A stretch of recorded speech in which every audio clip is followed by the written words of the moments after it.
एक तरफ वो लोग जो साइंस में बिलीव करते हैं एंड भगवान या गॉड पर यकीन नहीं करते, वहीं दूसरी जगह कुछ लोग साइंस को वैल्यू ना देकर गॉड एंड स्पिरिचुअलिटी में यकीन रखते हैं। बट इनमें से कौन सही है एंड कौन गलत? ये सवाल इतना भी आसान नहीं है जितना आसानी से हम लोग इसका जवाब दे देते हैं।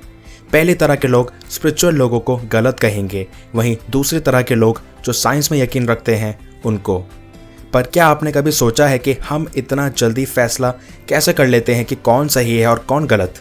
इसका बहुत बड़ा रीज़न है हमारी बुद्धि, इंटेलिजेंस। हमारे इंटेलिजेंस का नेचर है ही ऐसा, वो चीज़ों को black and white, head and tail, मतलब किसी भी चीज़ को दो हिस्सों में बांट के उसका निर्णय करती है कि कौन सा पहलू उसकी पुरानी जानकारियों और उसकी क्षमता के हिसाब से सही लग रहा है, तो वो उसी चीज़ को मान लेती है। इंटेलिजेंस का नेचर है ही ऐसा। हम लोगों का हमेशा ही ऐसा लगेगा कि हम सही हैं और दूसरे गलत। बट कई बार आप लोगों ने ऐसे लोगों को देखा होगा जो कि सही गलत में ना पढ़कर बीच का रास्ता निकाल लेते हैं, क्योंकि वो लोग सही और गलत से परे देख पाते हैं, वो बीच का सॉल्यूशन निकालते हैं।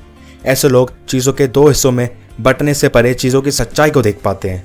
तो ऐसी कौन सी चीज़ है जो कि इंटेलिजेंस से भी परे है एंड सबसे ज़्यादा प्योर है? यही वो चीज़ है जिसका कोई नाम नहीं, क्योंकि नाम देना भी तो इंटेलिजेंस एंड माइंड का ही काम है। फिर भी अगर आसान शब्दों में कहें तो इसी को कई लोग सेल्फ, सोल, इनर वॉइस, आत्मा के नाम से जानते हैं।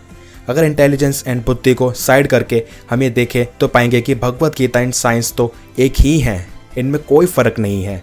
साइंस तो ऐसे लोगों की देन है जो कि इस पृथ्वी पे पाए जाने वाले 5 तत्वों का इस्तेमाल हमारी ज़िंदगी को आसान बनाने में कर रहे हैं।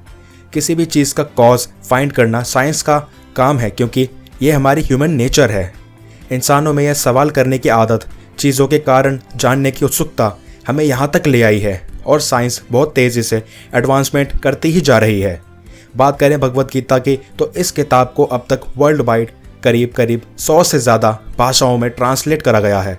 भगवत गीता में लिखी बहुत सी बातें साइंस ने अपनी भाषा में प्रूव करी हैं, बट जो प्रूव नहीं हो पाई उसके आधार पर भगवत गीता को गलत कहना क्या सही होगा? क्या सोचते हैं आप लोग इस पर? आज से पहले कितने साइंटिस्ट ऐसे हुए हैं जिन्होंने भगवत गीता को प्रेस करने में एंड उसमें लिखी बातों को सच मानने में कोई शक नहीं दिखाया है।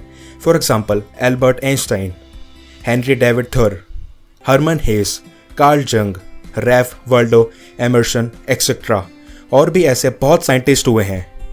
इससे ये तो अपने आप ही प्रूफ हो जाता है कि साइंस एंड भगवत गीता अलग नहीं, वरना ये सब इतने फेमस कैसे बनते अगर किसी गलत किताब को पढ़ते तो। किसी भी चीज़ को गलत बताना गलत होगा, क्योंकि हमें अब तक साइंस और गीता में बहुत सी सिमिलर बातें देखने को मिली हैं एंड जो चीज़ें अब तक नहीं हुई, आगे धीरे धीरे सब बातें सच प्रूव होती जा रही हैं। According to first law of thermodynamics, जो कि है कंजर्वेशन ऑफ एनर्जी, हमें बताता है कि एनर्जी ना तो पैदा करी जा सकती है ना ही ख़त्म, वो तो बस रूप बदलती है। मतलब जो भाप पानी में बदल जाती है वो पानी से अलग नहीं बल्कि उसका ही दूसरा रूप है। उसी तरह जब इंसान की मृत्यु होती है तो फिजिसिस्ट्स की 2005 में बनाई एक रिपोर्ट का ये कहना है कि बॉडी की एनर्जी ख़त्म नहीं होती, मरती नहीं, वो तो कॉस्मोस में ही रहती है, घूमती रहती है।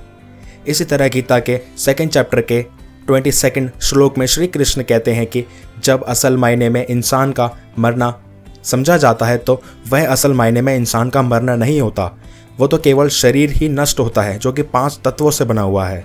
जो असल एनर्जी है, सोल और आत्मा, वो तो दूसरा शरीर में प्रवेश कर लेती है। एंड सोल और कुछ नहीं बल्कि एक एनर्जी ही तो है। ऐसी ही और भी बहुत सी बातें हैं जिसको साइंस ने अपनी भाषा में प्रूफ करा है एंड वो ऑलरेडी पहले से ही भगवत गीता में श्री कृष्ण के द्वारा बताई गई हैं, जो कि करीब 5500 साल पुरानी है। ऐसा भी बताया जाता है कि भगवत गीता का ज्ञान उसके पढ़ने वाले मनुष्य पर डिपेंड करता है। जितनी ज़्यादा किसी इंसान की समझने की क्षमता एंड ग्रास्प करने की पावर होगी, उतना ही वो समझ पाएगा। तो सपोज़ 2 लोग इसे एक साथ पढ़ते हैं तो दोनों इसका अलग अलग मतलब निकालेंगे। तो आप खुद ही सोचिए कि इस दुनिया में कितने सारे लोग हैं एंड कितने सारे लोगों ने इस भगवत गीता को पढ़ा होगा, तो सबकी समझने की टेंडेंसी भी अलग अलग होगी, तो इसके कितने सारे मतलब निकाले गए हैं। किसी ने इसे होली बुक समझा है तो किसी को ये मोटिवेशनल बुक लगती है।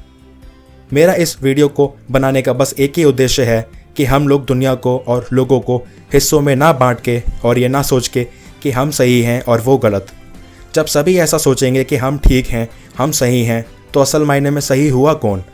इस सवाल पर आप लोग ज़रूर विचार करिएगा। मैं मिलता हूँ अपनी अगली ही ऐसी एजुकेशनल एंड इंस्पिरेशनल वीडियो में। तब तक के लिए टेक केयर।